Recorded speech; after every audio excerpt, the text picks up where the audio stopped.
Saudara, bocah perempuan berusia 6 tahun yang meninggal dunia akibat ditabrak mobil di Singapura telah dimakamkan di Jakarta.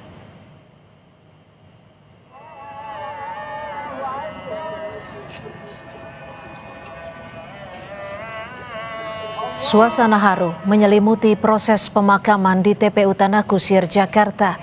Tangis dari kerabat dan keluarga tidak terbendung saat jenazah tiba di pemakaman. Setelah pemakaman, keluarga langsung berangkat kembali ke Singapura karena ibunda dari bocah ini masih dalam perawatan intensif di Singapore General Hospital.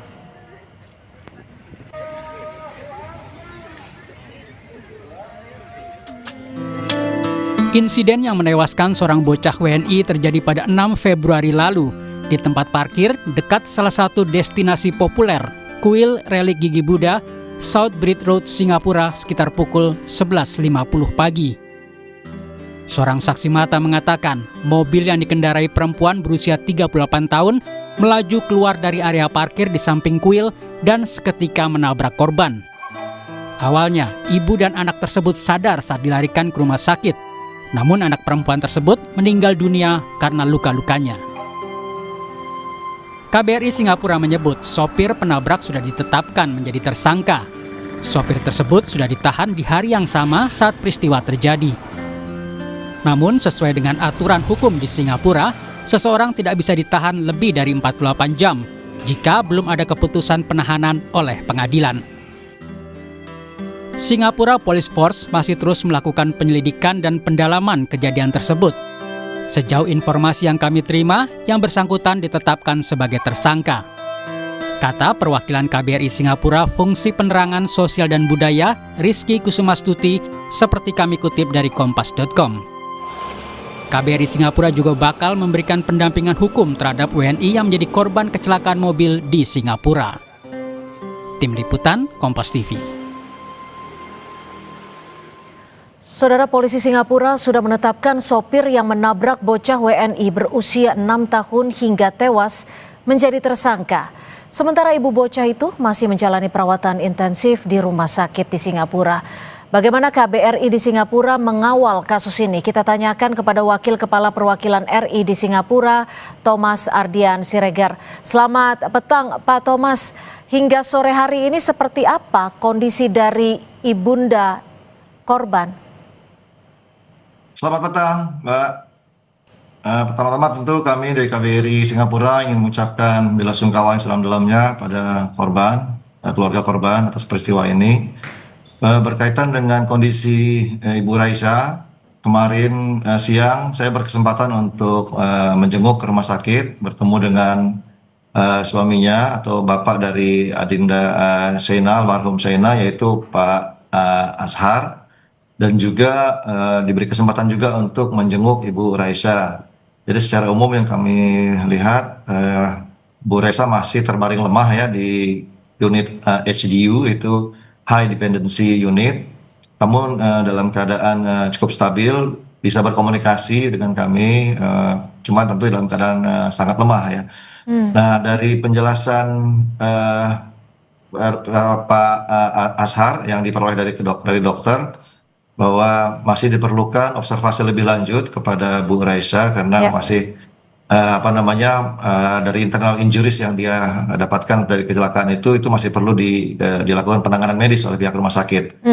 Lalu Pak Thomas, lalu apakah hingga sore hari ini sopir yang juga penabrak ini sudah ditetapkan sebagai tersangka? Iya, itu betul informasi yang kita peroleh dari Singapore Police Force, karena pada saat hari Jumat itu setelah kita mendapat informasi mengenai kecelakaan, pihak KBRI sudah langsung menghubungi SPF, Singapore Police Force, dan mendapat keterangan bahwa pelaku atau pengemudi sudah langsung ditahan saat itu juga. Namun itu tadi berdasarkan aturan di Singapura tidak bisa menahan seseorang sebelum adanya keputusan pengadilan selama 2 kali 24 jam ya, yaitu 48 jam.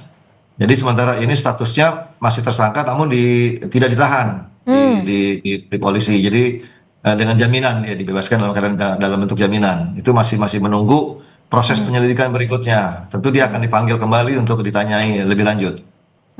Lalu apakah ada pendampingan hukum bagi keluarga korban hingga saat hari ini? Ya, itu tentu dari awal kami sudah menawarkan pada Pak Ashar bahwa KBRI kita memiliki mitra pengacara yang biasa membantu KBRI menawarkan penegakan hukum untuk melanjutkan kasus ini ya, karena dari pihak keluarga memang meminta supaya mendapatkan keadilan setinggi-tingginya. Nah, kami juga itu sudah mengatakan bahwa dalam waktu beberapa hari ini tentu kami akan mempertemukan pengacara dari KBRI dengan pihak keluarga.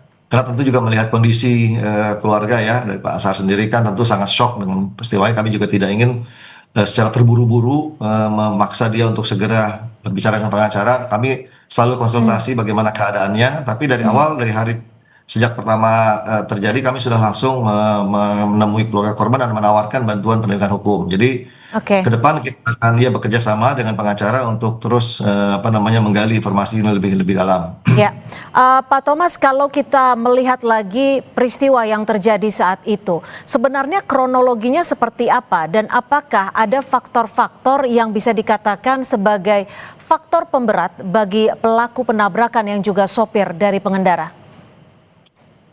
Jadi informasi yang kita peroleh itu dari pihak kepolisian, seperti yang mungkin sudah banyak diberitakan di media, itu terjadi pada saat keluarga melakukan penyeberangan ya. Pertama memang itu Pak Ashar bersama anak yang kedua, yang bungsu itu mendorong stroller Pak Asharnya itu setelah lewat dari penyeberangan, kemudian diikuti oleh Bu Raisa dan anak Adinda almarhum Sena. Artinya ini di zebra cross ya, Pak Thomas ya?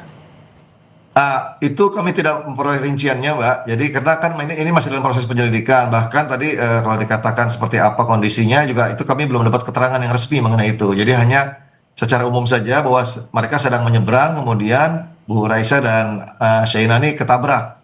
Seperti itu, Mbak. Jadi tidak tahu persis apakah di zebra cross, terus bagaimana keadaan lalu lintas seperti apa saat itu, kami belum dapat keterangan resmi dari rincian dari polisian. Kalau kita kan hanya mendapatkan visual berupa foto, di lokasi ini jalanannya cukup luas seperti itu.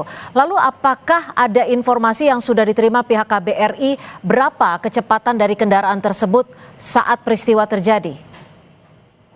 Itu juga belum terungkap, Mbak. Jadi itu merupakan kewenangan kepolisian yang nanti itu mereka melalui investigasi secara menyeluruh mengenai keadaan pengemudi saat itu seperti apa, kecepatannya berapa, bagaimana kondisi saat menyeberang, itu juga kami belum bisa memberikan keterangan karena belum mendapat informasi resmi dari kepolisian. Saat ini kami hanya bisa menunggu saja, menunggu investigasi lebih lanjut. Kita terus secara intens berhubungan dengan SPF, pihak KBRI, karena kebetulan di KBRI juga kita ada atase polisi yang secara terus-menerus melakukan kontak dengan SPF. Jadi kita belum dapat keterangan baru, Mbak, mengenai itu. Baik, terima kasih Wakil Kepala Perwakilan Republik Indonesia di Singapura, Pak Thomas Ardian Siregar. Terima kasih, selamat sore. Baik.